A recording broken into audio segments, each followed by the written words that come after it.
Mister Beast வந்து YouTube thumbnails எவ்வளோ முக்கியம் அப்படிங்கிறத இந்த இன்டர்வியூல என்ன சொல்றாரு அப்படிங்கிறத கேளுங்க.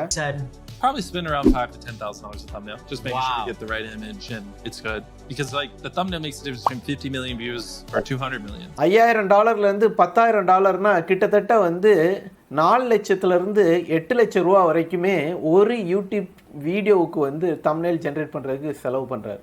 அப்போ வந்து ஒரு தம்ப்நெயில் எவ்வளோ இம்பார்ட்டன்ட் அப்படிங்கிறத நாம் புரிஞ்சுக்கணும். ஃபஸ்ட்டு வந்து ஸ்டார்ட் வித் தம்ப்நெயில்ஸ். மிஸ்டர் பீஸ்டில் இருந்து பெரிய பெரிய யூடியூபர்ஸ்லாம் என்ன சஜஸ்ட் பண்ணுறாங்க அப்படின்னா, என்ன கண்டென்ட் நம்ம ஷூட் பண்ண போகிறோம் அப்படிங்கிறத டிசைட் பண்ண உடனே ஃபஸ்ட்டு என்ன செய்யணும் அப்படின்னா, ஃபஸ்ட்டு எதில் ஆக்ஷன் எடுக்கணும்னா தம்ப்நெயில் க்ரியேட் பண்ணுறதுல தான். தம்ப்நெயில் முடித்ததுக்கு அப்புறம் தான் நம்ம வந்து வீடியோ ஷூட் பண்ணவே ஆரம்பிக்கணும். ஃபஸ்ட்டு தம்ப்நெயில் க்ரியேட் பண்ணணும்.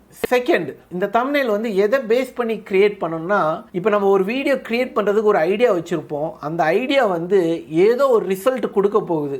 அது என்ன ரிசல்ட்டுங்கிறது நமக்கு தெரியும். நம்மளுடைய தம்ப்நெயில் அந்த ரிசல்ட்டை சம்மந்தமாக தான் இருக்கணும். ஏன்னா அந்த தம்ப்நெயில் பார்க்குற ஆடியன்ஸ் வந்து இந்த வீடியோ நான் வாட்ச் பண்ணேன்னா எனக்கு என்ன கிடைக்கும், எனக்கு என்ன வேல்யூ கிடைக்கும் அப்படிங்கிற எண்ணத்தோட தான் அந்த தம்ப்நெயில்ஸை பார்ப்பாங்க. அப்போ இந்த வீடியோ நீங்கள் வாட்ச் பண்ணீங்கன்னா இதுதான் உங்களுக்கு வந்து வேல்யூ ஆடடாக இருக்கும் அப்படிங்கிறத அந்த தம்ப்நெயிலே சொல்லணும். அதுக்கு வந்து ஒரு நல்ல எக்ஸாம்பிள் எது அப்படின்னா, வில்லேஜ் குக்கிங் சேனலில் நீங்கள் போய் பார்த்தீங்கன்னா அதில் இருக்க தம்ப்நெயில்லாம் கடைசியாக அவங்க வந்து என்ன செஞ்சு முடிச்சிருப்பாங்களோ அதுதான் இருக்கும். ரொம்ப ஃபேமஸாக இருக்க யூடியூப் சேனலோட தம்ப்நெயில்ஸை போய் பாருங்கள். அந்த தம்ப்நெயில்ஸ்லாம் வந்து என்ன வேல்யூ நமக்கு கிடைக்கும் அப்படிங்கிறத பேஸ் பண்ணி தான் அந்த தம்ப்நெயிலை டிசைன் பண்ணியிருப்பாங்க.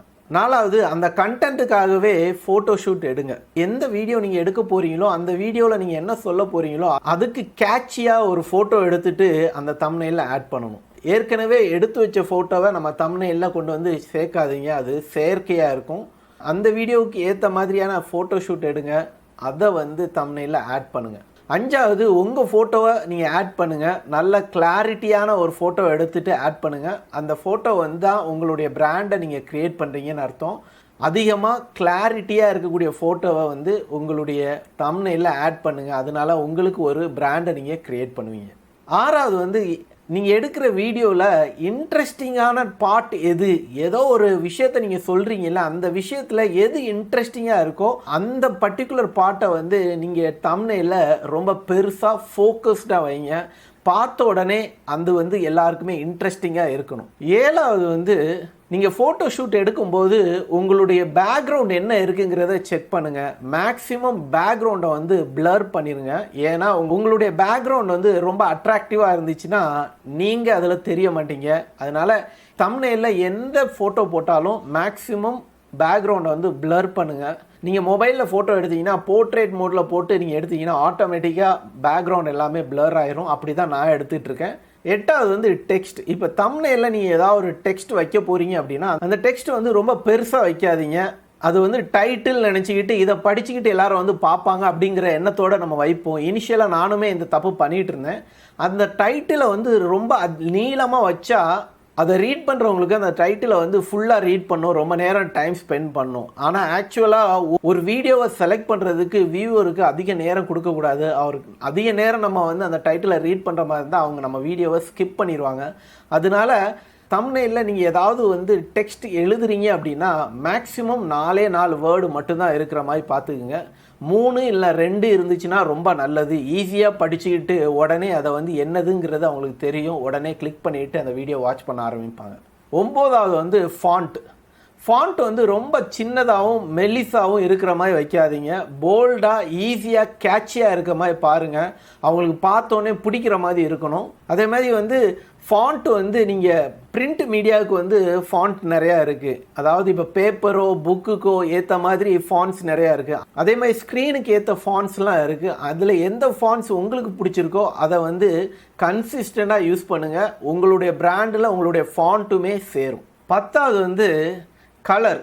நீங்கள் வந்து தம்ப்நெயிலில் யூஸ் பண்ணக்கூடிய கலர் வந்து கான்ட்ராஸ்ட்டாக இருக்கணும். நீங்கள் போட்டிருக்க ட்ரெஸ்ஸுக்கும் உங்களுடைய பேக்ரவுண்டுக்கும் நீங்கள் யூஸ் பண்ண போகிற டெக்ஸ்ட்டுக்கும் எல்லாத்துக்குமே கான்ட்ராஸ்ட்டாக இருந்துச்சுன்னா பார்க்குறவங்களுடைய ஐ வந்து ஈஸியாக அட்ராக்ட் ஆகும், ஈஸியாக அது என்னதுன்னு ரீட் பண்ணுவாங்க. இப்போ நீங்கள் கான்ட்ராஸ்ட்டாக கலர் செலக்ட் பண்ணோன்னா color.adobe.com அப்படிங்கிற வெப்சைட்டில் நீங்கள் போய் பார்த்தீங்கன்னா ஈஸியாக வந்து செலக்ட் பண்ணலாம். கான்ட்ராஸ்ட் கலர் என்னென்ன கலர்னு நீங்கள் ப்ளூ செலக்ட் பண்ணீங்கன்னா அதுக்கு வந்து எல்லோ வந்து கான்ட்ராஸ்ட்டாக இருக்கும். இப்படி நீங்கள் என்ன கலர் செலக்ட் பண்ணியிருக்கீங்களோ அது கான்ட்ராஸ்ட் என்ன அப்படிங்கிறத ஈஸியாக வந்து இந்த வெப்சைட் உங்களுக்கு வந்து ஐடென்டிஃபை பண்ணி தரும். அதை யூஸ் பண்ணுங்கள்.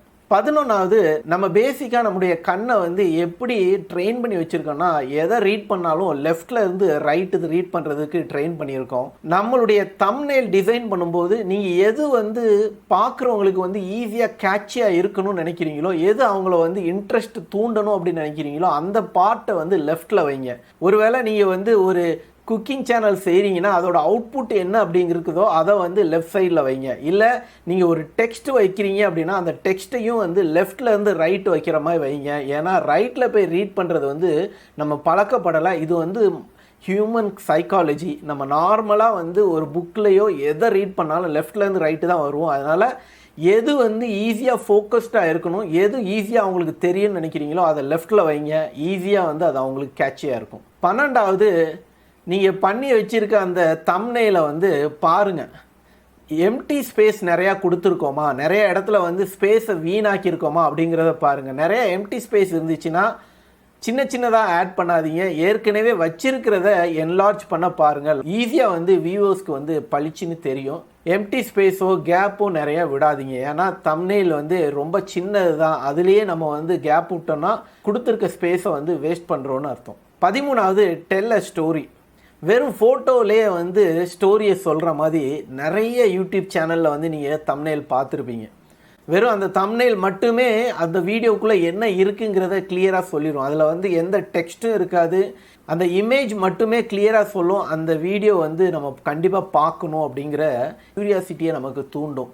14வது, தம்ப்நெயில் டிசைன் பண்ணும்போது ஒன்று மட்டும் பண்ணாதீங்க, ஒரு 4-5 வந்து டிசைன் பண்ணுங்கள். ஏன் அப்படின்னா தம்ப்நெயில் வந்து நம்ம டிசைன் பண்ணும்போது நமக்கு ஒரே எண்ணத்தோடு பண்ணிக்கிட்டு இருக்கோம், நமக்கு மட்டும்தான் பிடிக்கிற மாதிரி இருக்கும். ஒரு 4-5 வெரைட்டியாக பண்ணிங்கன்னா ஆட்டோமேட்டிக்காக உங்களுக்கு வந்து 4 டிஃப்ரெண்ட் பெர்ஸ்பெக்டிவ் வந்து உங்களுக்கு கிடைக்கும். நான் வந்து தம்ப்நெயில் டிசைன் பண்ணுறதுக்கு வந்து கேன்வா யூஸ் பண்ணுறேன். இந்த வீடியோவுக்கு நான் வந்து ஒரு 8 தம்ப்நெயில் டிசைன் பண்ணியிருக்கேன். நீங்கள் கேன்வாவில் பார்த்தீங்கன்னா கிளியராக தெரியுங்க.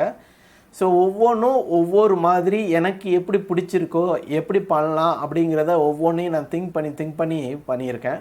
ஸோ இதில் வந்து இந்த தம்ப்நெயில்ஸை பார்க்கும்போது சிலதெல்லாம் நமக்கு பிடிக்கவே பிடிக்காது. ஆனால் நமக்கு எது ரொம்ப பிடிச்சிருக்குன்னு நினச்சிட்டு இருக்கோமோ அதை வந்து சில நேரம் வந்து வியூஸ் போகவே போகாது. அந்த மாதிரி நேரங்களில் நம்ம என்ன செய்யலாம்னா, நம்மளுடைய ஆல்டர்னேட்டிவாக நம்ம என்ன டிசைன் பண்ணி வச்சுருக்கோமோ அதில் ஏதாவது ஒன்று எடுத்து ஆட்டோமேட்டிக்காக அப்லோட் பண்ணலாம். 4-5 தம்ப்நெயில் டிசைன் பண்ணிங்கன்னா அந்த 4ஐயும் வந்து உங்களுடைய சப்ஸ்கிரைபர்ஸ் கிட்ட இல்லைனா வந்து உங்கள் ஃப்ரெண்ட்ஸ் கிட்ட நீங்கள் காட்டி இதில் எது நல்லா இருக்குங்கிறத அவங்கக்கிட்ட செகண்ட் ஒப்பீனியன் மாதிரி கேட்டிங்கன்னா அவங்களுக்கு எது பிடிச்சிருக்குன்னு சொல்கிறாங்களோ அந்த தம்ப்நெயில்ஸை நம்ம வந்து யூஸ் பண்ணிக்கலாம்.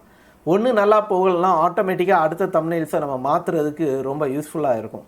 ஸோ நான் இந்த தம்ப்நெயில்ஸை டிசைன் பண்ணும்போது வந்து இதில் எனக்கு ரொம்ப பிடிச்சிருக்கதை வந்து L1 வச்சுப்பேன், L1, L2, L3, L4 அப்படின்னு. ஏன்னா நான் வந்து ஒன்று வந்து போகலை அப்படின்னா அடுத்த எது நல்லா இருக்குது அப்படின்னு நான் க்ரியேட் பண்ணி வச்சுருக்கணும் அதை நான் அப்லோட் பண்ணுவேன். இல்லைனா என் ஃப்ரெண்ட்ஸுக்கிட்ட கேட்குறதில்ல, அவங்க எதை சஜஸ்ட் பண்ணுறாங்களோ அதை நான் வந்து தம்ப்நெயில்ஸ்க்கு யூஸ் பண்ண ஸ்டார்ட் பண்ணுவேன். நீங்கள் தம்ப்நெயில் டிசைன் பண்ணுறதுக்கு என்ன ஆப் யூஸ் பண்ணுறீங்க அப்படிங்கிறத கீழே கமெண்ட்டில் சொல்லுங்கள். இதை பற்றி இன்னொரு வீடியோவில் நான் கிளியராக சொல்கிறேன். 15வது வந்து நம்ம வந்து தம்ப்நெயிலை டிசைன் பண்ணுறதுக்கு முன்னாடி நம்ம எந்த டாப்பிக்கில் வந்து வீடியோ எடுக்க போகிறோமோ அதே டாபிக் ரிலேட்டடாக யூடியூப்பில் என்ன மாதிரியான தம்ப்நெயில்ஸ் ஏற்கனவே டிசைன் பண்ணியிருக்காங்க அப்படிங்கிறத போய் பாருங்கள்.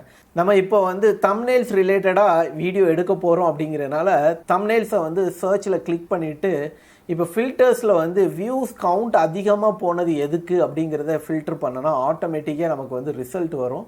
இப்படி ஏற்கனவே வந்து நம்ம டாபிக் ரிலேட்டடாக நிறையா தம்ப்நெயில்ஸ் டிசைன் பண்ணியிருக்கிறத பார்க்கும்போது நமக்கு நிறைய இன்ஸ்பிரேஷன் கிடைக்கும். அதை எடுத்துக்கிட்டு நம்ம ஐடியாவோட கனெக்ட் பண்ணிவிட்டு ஒரு தம்ப்நெயில்ஸ் ஜென்ரேட் பண்ணுங்கள். 16வது வந்து தம்ப்நெயில்ஸை டிசைன் பண்ணி முடித்ததுக்கப்புறம் நம்ம டிசைன் பண்ணியிருக்க தம்ப்நெயில்ஸை வந்து ஒவ்வொரு டிவைஸ்லேயும் அந்த தம்ப்நெயில்ஸ் எப்படி தெரியும் அப்படிங்கிறத நம்ம பார்க்கணும். மொபைலில் அந்த தம்ப்நெயில்ஸ் பார்த்தா எப்படி தெரியும், டைட்டில் எப்படி இருக்கும் அப்படிங்கிறத நம்ம வெரிஃபை பண்ணிக்கலாம். இப்போ எக்ஸாம்பிளுக்கு வந்து நான் இந்த வீடியோவுக்காக டிசைன் பண்ணி வச்சுருக்க தம்ப்நெயிலை வந்து இங்கே நான் ட்ராக் பண்ணி போடுறேன். ஸோ அதுக்கப்புறம் வந்து என்ன டைட்டில் நான் சூஸ் பண்ணணும் அந்த டைட்டிலையும் வந்து இங்கே நான் வந்து ஆட் பண்ணுறேன். ஸோ ரெண்டையும் ஆட் பண்ணிட்டேன். இப்போ நான் ஸ்க்ரோல் பண்ணும்போது கீழே இங்கே பார்த்தீங்கன்னா உங்களுக்கே தெரியும், இது வந்து வெப் ப்ரௌசரில் வந்து ஹோமில் லார்ஜ் இந்த சைஸ்னால் இப்படி தான் தெரிய போகுது என்னுடைய தம்ப்நெயில். அதே வந்து ஹோமில் ஸ்மாலாக இருக்கும்போது இப்படி இருக்கும். வேறு சைட் பாரில் பார்த்தீங்கன்னா அந்த தம்ப்நெயில் இப்படி இருக்கும். அதோட டைட்டில் வந்து இவ்வளோ வந்து தெரியும். இங்கே பார்த்தீங்கன்னா மட்டும்தான் இருக்குது, தமிழ் வந்து கட் ஆயிடுச்சு. அதே மாதிரி சேனல் பேஜில் லார்ஜில் பார்க்கும்போது இவ்வளோ பெருசாக தெரியும், அதோட டைட்டில் வந்து கிளியராக ஃபுல்லாக இருக்கும். அதேமாதிரி சேனல் பேஜில் சுமாலாக இருக்கும்போது இப்படி அதில் வந்து தமிழ் கட் ஆயிடுச்சு. வேறு ஹிஸ்ட்ரியில் போய் பார்த்தீங்கன்னா இப்படி தான் தெரியும். லேட்டர் வாட்சில் வந்து லார்ஜ் சைஸில் எப்படி, வேறு வந்து லேட்டர் வாட்ச் லிஸ்ட்டில் வந்து இந்த சைஸில் தான் தெரியும். வேறு மொபைலில் வந்து ஃபுல் வித்தில் பார்க்கும்போது இப்படி இருக்கும். அதே மாதிரி காலமில் பார்த்தீங்கன்னா இப்படி இருக்கும். வேறு ஆப்பிள் டிவியில் பார்த்தீங்கன்னா இப்படி இருக்கும். ஸோ ஒரிஜினல் இமேஜ் இதுதான். இப்போ நம்ம பார்த்தது வந்து ஒயிட் மோடு. இதே வந்து யூடியூப்பில் வந்து அப்பியரன்ஸில் போய் நம்ம டார்க் மோடும் வந்து செட் பண்ணலாம். டார்க் மோடில் பார்த்தா எப்படி இருக்கும் அப்படிங்கிறதுக்கும் இங்கே ஒரு ஆப்ஷன் இருக்குது. இந்த டாகில் நீங்கள் கிளிக் பண்ணிங்கன்னா ஆட்டோமேட்டிக்காக டார்க் மோட் ஆயிரும். அதுக்கப்புறம் நீங்கள் ஸ்க்ரோல் பண்ணி பார்த்தீங்கன்னா நம்மளுடைய தம்ப்நெயில்ஸ் ஒவ்வொரு டிவைஸ்லேயும் எப்படி தெரியும் அப்படிங்கிறத நம்ம இங்கே வியூ பண்ணி வெரிஃபை பண்ணிக்கலாம். அதே போல் நம்மளுடைய டைட்டில்ஸ் வந்து பெருசாக இருந்துச்சு அப்படின்னா ஆட்டோமேட்டிக்காக இங்கே கட் ஆயிரும். ஸோ மொபைல் டிவைஸில் கட் ஆகுதா, ஸோ நம்மளுடைய டைட்டில் வந்து மேக்ஸிமம் வந்து 50 கேரக்டருக்கு உள்ளே இருக்கிற மாதிரி பாருங்கள். அதுக்கு மேலே போச்சுன்னா நமக்கு வந்து கட் ஆகிறதுக்கு வாய்ப்புகள் அதிகம். அதனால் மேக்ஸிமம் டைட்டில் வந்து 50 கேரக்டர் கீழே இருந்துச்சுன்னா நம்ம வந்து டைட்டில் எந்த டிவைஸ்லேயுமே கட் ஆகாது. நீங்கள் எக்ஸாம்பிள் வெரிஃபை பண்ணால் இந்த வெப்சைட்டை யூஸ் பண்ணி வெரிஃபை பண்ணி பார்த்துக்கலாம். 17 நம்மளுடைய தம்ப்நெயிலை வந்து எவ்வளோ சிம்பிளாக வைக்க முடியுமோ அவ்வளோ சிம்பிளாக வச்சிங்க. நிறைய வந்து கச்சமுச்சான்னு சொல்லி நிறைய ஆட் பண்ணாதீங்க.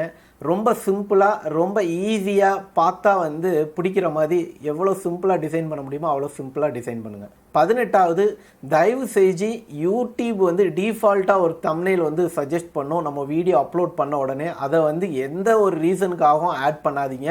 கொஞ்சம் டைமை ஸ்பெண்ட் பண்ணி ஒரு தம்ப்நெயில் நீங்களே டிசைன் பண்ணுங்கள். ஒரு ஃபோட்டோ எடுங்க, அதை வந்து யூஸ் பண்ணி ஒரு தம்ப்நெயில் டிசைன் பண்ணுங்கள். நம்ம வீடியோவுக்கு வந்து டைட்டில் ஆட் பண்ணும்போது மேக்ஸிமம் வந்து பர்சனலாக யூஸ் பண்ணுங்கள். ஐ டிட் இட், நான் இதை பண்ணேன் அப்படிங்கிற மாதிரி ஆட் பண்ணிங்கன்னா பார்க்குறவங்களுக்கு வந்து நான் என்ன செஞ்சேன் அப்படிங்கிறத தெரிஞ்சுக்கிறதுக்காகவே கிளிக் பண்ணுவாங்க. அதனால் நம்மளுடைய பர்சனல் எக்ஸ்பீரியன்ஸை ஷேர் பண்ணுற மாதிரியான வீடியோ க்ரியேட் பண்ணுறீங்கன்னா அதில் நீங்கள் பண்ணீங்க அப்படிங்கிறத உங்கள் டைட்டிலில் ஐங்கிறத ஸ்பெசிஃபை பண்ணுங்கள். அதேமாதிரி டைட்டில் நீங்கள் சூஸ் பண்ணும்போது டைட்டில் வந்து 50 கேரக்டருக்கு மேலே போகாத மாதிரி பார்த்துக்குங்க. 50 கேரக்டருக்கு மேலே போச்சுன்னா நான் முந்தி சொன்ன மாதிரி ஏதாவது ஒரு டிவைஸில் ஏதாவது ஒரு ஃபார்மேட்டில் ஆட்டோமேட்டிக்காக டைட்டில் வந்து கட் ஆகிறதுக்கு சான்ஸ் அதிகமாக இருக்குது. அதனால் டைட்டிலை வந்து 50 கேரக்டர் கீழே வச்சுக்கிங்க. இப்போ இந்த வீடியோவில் நம்ம பார்த்த 18 டெக்னிக் நான் சொல்லியிருக்கேன். இந்த 18 உங்களுடைய தம்ப்நெயிலில் நீங்கள் டிசைன் பண்ணும்போது யூஸ் பண்ணுறீங்களா இல்லையா அப்படிங்கிறத செக் பண்ணுங்கள். ஏன்னா தம்ப்நெயில் தான் வந்து நம்மளுடைய வீடியோவை கிளிக் பண்ண வைக்க போகிறது. நம்மளுடைய சிடிஆர் நிறையா இருந்துச்சுன்னா தான் ஆட்டோமேட்டிக்காக வியூஸ் நிறையா வரும். நம்மளுடைய வீடியோ யாரும் கிளிக் பண்ணலை அப்படின்னா ஆட்டோமேட்டிக்காக வீடியோவில் நம்ம எவ்வளோ தான் வேல்யூ ஆடடான கண்டென்ட் இருந்தாலும் சரி, எவ்வளோ அதிக நேரம் நீங்கள் ஸ்பெண்ட் பண்ணி எடிட் பண்ணியிருந்தீங்கனாலும் சரி தான், அந்த வீடியோவை கிளிக் பண்ணலன்னா யாரும் வாட்ச் பண்ண போகிறதே கிடையாது. ஸோ எடிட்டிங்கும் முக்கியம் தான், கண்டென்ட்டும் ரொம்ப முக்கியம் தான். ஆனால் எல்லாத்தோட ரொம்ப முக்கியம் எது அப்படின்னா இந்த தம்ப்நெயில் தான். தம்ப்நெயிலை கிளிக் பண்ணலை அப்படின்னா கண்டிப்பாக அந்த வீடியோ வாட்ச் பண்ண போகிறதே கிடையாது. நீங்கள் வந்து வீடியோ ஷூட் பண்ணுறதுக்கு எவ்வளோ டைம் ஸ்பெண்ட் பண்ணுறீங்களோ அதை விட ரொம்ப முக்கியமானது தம்ப்நெயில். அப்படின்னா தம்ப்நெயிலுக்கு நம்ம ரொம்ப நேரம் டைம் ஸ்பெண்ட் பண்ணணும். ரொம்ப அதிகமான எஃபோர்ட் போட்டால் தான் அந்த தம்ப்நெயிலை அவங்க வந்து கிளிக் பண்ணுவாங்க. வியூவர்ஸ் வந்து தம்ப்நெயிலை கிளிக் பண்ணுற அளவுக்கு நம்மளுடைய தம்ப்நெயில்ஸை நம்ம வந்து டிசைன் பண்ணணும். அதை வந்து நம்ம கேட்சியாக ஆக்கணும். நம்மளுடைய தம்ப்நெயிலே நம்மளுடைய வீடியோவில் நம்ம என்ன வேல்யூ வந்து அவங்களுக்கு ப்ரொவைட் பண்ண போகிறோம் அப்படிங்கிறத டிசைன் பண்ணுங்கள். அதுதான் ஈஸியாக வந்து நம்மளுடைய வியூவர்ஸை வந்து நம்மளுடைய வீடியோ வந்து வாட்ச் பண்ண வைக்கும். நான் யூடியூப்பில் கண்டென்ட் ஜென்ரேட் பண்ணுறதுக்கு ஒரு சில ஸ்ட்ராட்டஜியெல்லாம் நான் ஃபாலோ பண்ணிகிட்ருக்கேன். அந்த ஸ்ட்ராட்டஜி என்னென்ன அப்படிங்கிறத வீடியோ எடுத்திருக்கேன். அந்த வீடியோவோட லிங்க்கை வந்து நான் இந்த சைடில் கொடுக்குறேன். நீங்கள் வந்து கண்டிப்பாக அந்த வீடியோவும் வாட்ச் பண்ணுங்கள். அதுவும் உங்களுக்கு வந்து வேல்யூ ஆடடாக இருக்கும். இவ்வளோ நேரம் உங்களுடைய வேல்யூபிள் டைமை ஸ்பெண்ட் பண்ணி இந்த வீடியோ வாட்ச் பண்ணதுக்கு ரொம்ப தேங்க்ஸ். கண்டென்ட் பிடிச்சிருந்தா மறக்காமல் உங்களுடைய ஃபீட்பேக்கை கீழே கமெண்ட்டில் சொல்லுங்கள். லைக் பண்ணுங்கள். உங்கள் ஃப்ரெண்ட்ஸ் அண்ட் ஃபேமிலியோட ஷேர் பண்ணுங்கள். மறக்காமல் சப்ஸ்கிரைபும் பண்ணுங்கள். மறுபடியும் இன்னொரு வீடியோவில் உங்கள் எல்லாரையும் சந்திக்கிறேன். அது வரைக்கும் பாய்.